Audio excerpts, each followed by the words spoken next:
اے ضیا ماں باپ کے سائے کی ناقدری نہ کر، اے ضیا ماں باپ کے سائے کی ناقدری نہ کر، دھوپ کاٹے گی بہت جب یہ شجر کٹ جائے گا۔ اللہ کے مالک بن دینار رحمۃ اللہ نے کہا جو حال میں نے عبد الرحمن کا دیکھا ہے اگر تو دیکھ لیتی تو تیرا کلیجہ پھٹ جاتا۔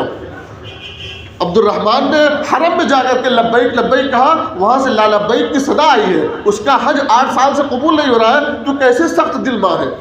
تو وہ بڑھیا بھی کھڑی ہو گئی جوش میں کہ مالک تو کیا بات کرتا ہے، میں وہ بد نصیب ماں ہوں جس نے اپنے اولاد کے ہاتھ سے تھپڑ کھائی ہے، اور وہ تھپڑ اتنا معمولی نہیں تھا، یہ جو میں آنکھ چھپا کر کے بیٹھی ہوں اتنا زور کا تھپڑ مارا تھا میری آنکھ باہر آ گئی تھی۔ السلام علیکم ورحمۃ اللہ وبرکاتہ۔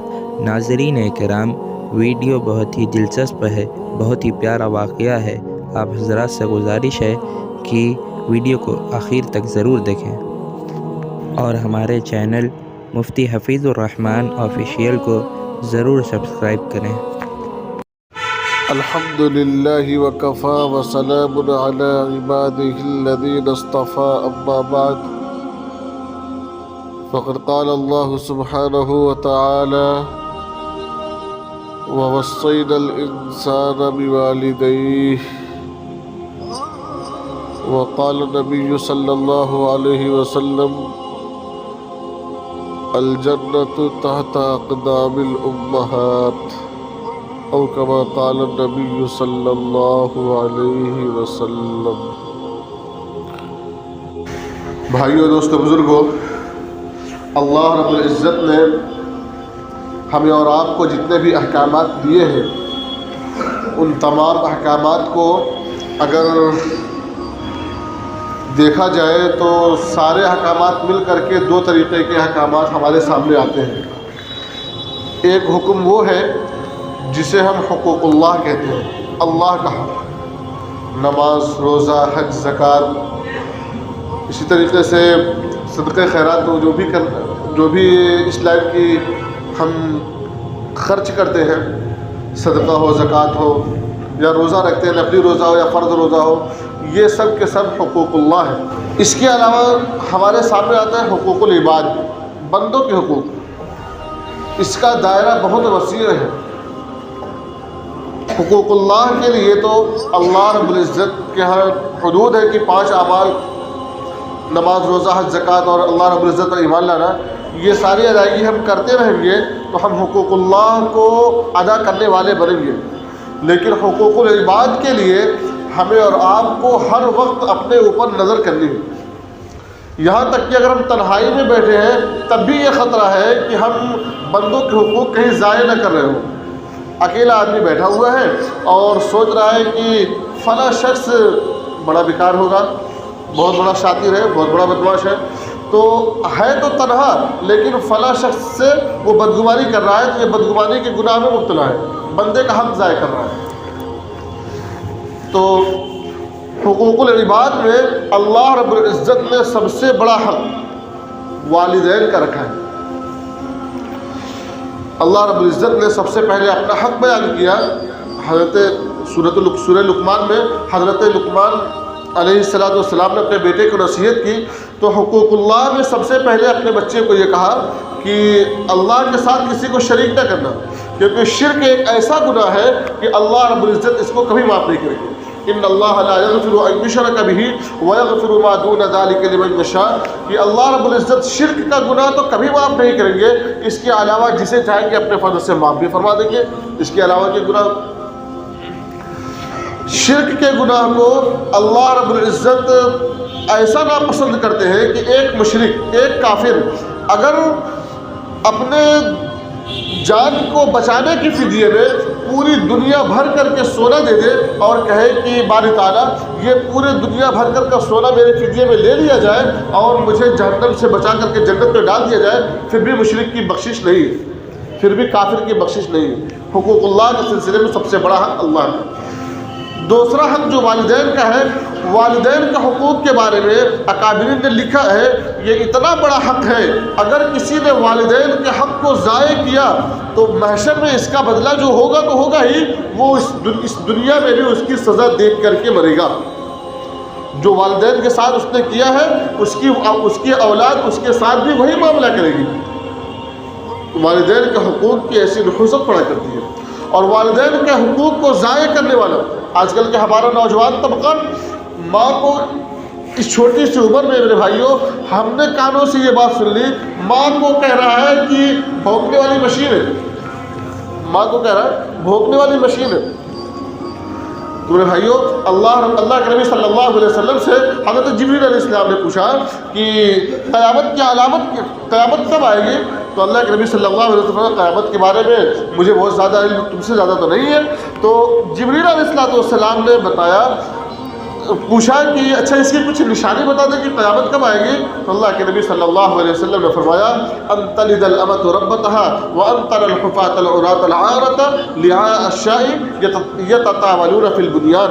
اس کا مفہوم یہ ہے کہ قیامت اس وقت آئے گی جب ماں کو ذلیل کرنے والے اولاد بیٹے تو ہوتے ہی ہیں ماں کو ذلیل کرنے میں بیٹیاں بھی آگے ہو جائیں گی.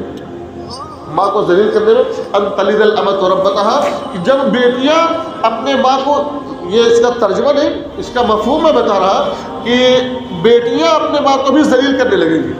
بیٹیوں کے نگاہ میں اور بیٹیوں کے اندر تھوڑی سی نرمی اللہ رب العزت نے رکھی وہ کم اپنے والدین کی نافرمانی کرتی ہیں لیکن بدماشی اور شرارت کا ایسا غلبہ ہوگا کہ بیٹیاں بھی ماں باپ کی نافرمان ہو جائیں گی. اس لیے میرے بھائیوں اپنے والدین کی دعائیں لینے کے لیے اپنی زندگی کم سے کم آخرت اگر تم چھوڑ رہے ہو اور یہ کہہ رہے ہو کہ دنیا آخرت میں جو ہوگا دیکھا جائے گا اپنی دنیا کم سے کم بنانے کے لیے اپنے والدین کا کہنا مانو ورنہ تمہاری دنیا بھی اجڑ جائے گی. ایک واقعہ استاد صاحب نے بیان کیا ایک واقعہ میں نے خود دیکھا ہے اور کہ ایک باپ جو استاد صاحب نے بیان کیا واقعہ ہو انہوں نے دیکھا تھا اسے. ایک آدمی اپنے ایک بوڑھے کو مارتے مارتے ایک درخت تک لے گیا اور باپ نے کہا کہ بس کر بیٹا بس کر. تو اس نے کہا کہ یہاں اس سے پہلے ہی روک دیا تھا. باپ سے کہا یہ جو جس کو مارتے مارتے لے کے جا رہا تھا یہ باپ تھا جو مار رہا تھا وہ بیٹا تھا. تو کہا کہ اس سے پہلے ہی کیوں نہیں کہا؟ تو کہا کہ تیرے دادا کو میں مارتے مارتے اسی درخت تک لے کر کے آیا تھا. یہ استاد صاحب نے واقعہ بیان کیا میں نے دیکھا ہے میں نے اپنے والدہ کو کی پٹائی کرنے والے شخص کو اس کی بیٹی نے اینٹ چلا کر کے مارا ہے. جو اپنے والدین کی نافرمانی کرے گا وہ آخرت میں اس کی سزا تو ہوگی دنیا میں بھی اس کی سزا وہ بھوگ کر کے جائے گا. اور والدین کی نافرمانی ایسی سزا ہے ہر سال حج کر لے پیدل حج کو چلا جائے ہر سال حج کر لے بہت بڑا تہجد گزار بن جائے اور روزانہ روزے رکھے اور دنیا کا سب سے بڑا عبادت گزار بن جائے پھر بھی اللہ رب العزت کا اس کی بخشش نہیں جب تک ماں باپ نے معاف کر دے. ایک واقعہ لکھا ہے تاریخی کتابوں میں یہ واقعہ بیان کر کے آپ کو وقت دیتے ہیں سنت کا. عبد الرحمن بن شہران رحمۃ اللہ علیہ حضرت مالک بن دینار رحمۃ اللہ علیہ خانہ کعبہ کے پاس بیٹھے ہوئے ہیں. دیکھا کہ دو آدمی اچانک ہمارے سامنے ظاہر ہوئے. ایک آدمی نے کہا کہ اس سال کتنے لوگوں نے حج کیا؟ تو دوسرے آدمی نے بتایا کہ اس سال 4 لاکھ لوگوں نے حج کیا. کتنوں کا حج قبول ہوا؟ سب کا قبول ہو گیا ایک شخص کا باقی. مالک بن دینار رحمۃ اللہ علیہ فوراً سجدے میں گر گئے کہ یا اللہ یا تو ہمیں پتہ چلے کہ وہ ایک شخص جس کا حج قبول نہیں ہوا ہے اس کے بارے میں پتہ نہیں میں ہی تو نہیں ہوں یا تو میں اسے سجدے میں پڑا جان دے دوں گا. حضرت مالک بن دینار رحمۃ اللہ علیہ سجدے میں پڑے ہوئے ہیں. وہ 2 شخص آئے قریب آ گئے. حضرت مالک بن دینار رحمۃ اللہ علیہ ان کو اٹھا کر کہنے لگے مالک تو چلا جا تیرا نام نہیں ہے تیرا حج تو قبول ہے وہ کوئی اور ہے. کہا کہ اچھا نام تو بتا دو. تو جو حضرات حج پہ گئے ہوئے ہیں اللہ رب العزت ہم سب کو نصیب فرمائے وہاں پر تہجد کی اذان ہوتی ہے. تہجد تو ان دونوں فرشتے تھے انہوں نے بتایا کہ ابھی تہجد کی اذان کے وقت ایک شخص لبیک لبیک کہتا ہوا آئے گا. ادھر حرم سے آواز آئے گی لا لبیک تیرا آنا قبول نہیں ہے. یہ وہی شخص ہے جس کا حج قبول نہیں ہوا. حضرت مالک بن دینار رحمۃ اللہ علیہ اس آدمی کے انتظار میں بیٹھ گئے. تہجد کے وقت میں عبد الرحمن ابن شہران رحمۃ اللہ علیہ آئے اور کہنے لگے لبیک لبیک. ادھر سے آواز آئی لا لبیک تیرا آنا تیری حاضری قبول نہیں ہے. حضرت مالک بن دینار رحمۃ اللہ علیہ اس آدمی کے پاس گئے. اس کے کندھے پر ہاتھ رکھ کر کے کہنے لگے بھائی یہ آواز تو نے سنی ہے کہا ہاں سنی ہے. کہا کہ جب قبول نہیں ہے تو چلا جائے یہاں سے, جب تیرا حج قبول نہیں ہو رہا ہے تو چلا جا. تو اب اس آدمی نے جواب دیا مالک میں چلا تو جاؤں گا لیکن اس در کے علاوہ کوئی اور بھی در بتا دے. یہ اللہ کا دربار ہے, اس در کو چھوڑ کر کہیں اور چلا جاؤں, یہ کوئی ایسا در بتا دے ہمیں, میں وہاں چلا جاؤں گا. اور مالک تو نے تو یہ آواز آج سنی ہے, میں یہ آواز 8 سال سے سن رہا ہوں. 8 سال سے ہماری حاضری قبول نہیں ہو رہی ہے, میں ہر سال حج کرنے آتا ہوں, اللہ رب العزت کی طرف سے ہمارے لیے یہ جواب آتا ہے 8 سال سے. تو حضرت مالک بن دینار رحمۃ اللہ علیہ نے کہا کہ بھائی تیرا گناہ کیا ہے, کون سا ایسا جرم کیا ہے؟ اس شخص نے کہا میں وہ بد نصیب ہوں جس نے اپنی ماں کو تھپڑ مارا ہے. میں وہ بد نصیب جس نے اپنی ماں کو تھپڑ مارا ہے. تو حضرت مالک بن دینار رحمۃ اللہ نے اس سے دور بھاگنے لگے کہ کہیں تیرے گناہ کی نحوست سے مجھ پر بھی عذاب نہ پڑ جائے. کہا کہ اتنے احوال, تب اس آدمی نے کہا اتنے احوال جب تو نے ہمارا لے لیا ہے تو کم سے کم ہمارے مسئلے کا کچھ حل تو نکال. میری ماں بھی حج کے لیے آئی ہوئی ہے, اس سے میری سفارش کر دے. حضرت مالک بن دینار رحمۃ اللہ علیہ اس کو لے کر کے چلے, خیمے کے باہر اسے کھڑا کر دیا. اندر گئے تو ان کی والدہ اپنے چہرے پر دوپٹہ لگائے ہوئے, اپنے چہرے پر ایک آدھا چہرہ کھلا ہوا تھا, آدھا ایسے دوپٹے سے چھپا تھا, قرآن کی تلاوت کر رہی تھی. حضرت مالک بن دینار رحمۃ اللہ علیہ نے کہا کہ عبد الرحمن کی اماں عبد الرحمن کو معاف کر دے. تو اس والدہ نے کہا کہ عبد الرحمن کا نام میرے سامنے کیوں لے لیا؟ جب اس کا تذکرہ میرے سامنے آتا ہے تو میری آنکھوں میں تکلیف ہونے لگتی ہے. والدہ کے مالک بن دینار رحمۃ اللہ نے کہا جو حال میں نے عبد الرحمن کا دیکھا ہے اگر تو دیکھ لیتی تو تیرا کلیجہ پھٹ جاتا. عبد الرحمن نے حرم میں جا کر کے لبیک لبیک کہا, وہاں سے لا لبیک کی صدا آئی ہے. اس کا حج 8 سال سے قبول نہیں ہو رہا ہے, تو کیسے سخت دل ماں ہے. تو وہ بڑھیا بھی کھڑی ہو گئی جوش میں کہ مالک تو کیا بات کرتا ہے, میں وہ بد نصیب ماں ہوں جس نے اپنے اولاد کے ہاتھ سے تھپڑ کھائی ہے. اور وہ تھپڑ اتنا معمولی نہیں تھا, یہ جو میں آنکھ چھپا کر کے بیٹھی ہوں اتنا زور کا تھپڑ مارا تھا میری آنکھ باہر آ گئی تھی.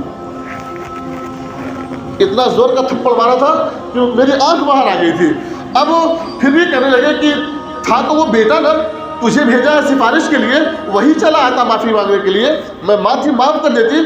تو جب یہ موقع دیکھا حضرت مالک بن دینار رحمۃ اللہ علیہ نے خیمے کے باہر اشارہ کیا, عبد الرحمن رحمۃ اللہ علیہ اندر آ گئے اور ماں سے کہنے لگے امی معاف کر دے.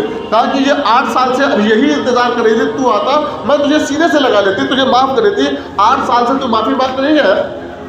تو اب 8 سال کے بعد جب ماں باپ کا ملنا ہوا ہے تو ماں نے گلے سے لگایا اور ہاتھ پکڑ کر کے, ماں کی عادت ہوتی ہے سر پر ہاتھ رکھنا, بازو پر ہاتھ رکھنا گلے ملنے کے بعد.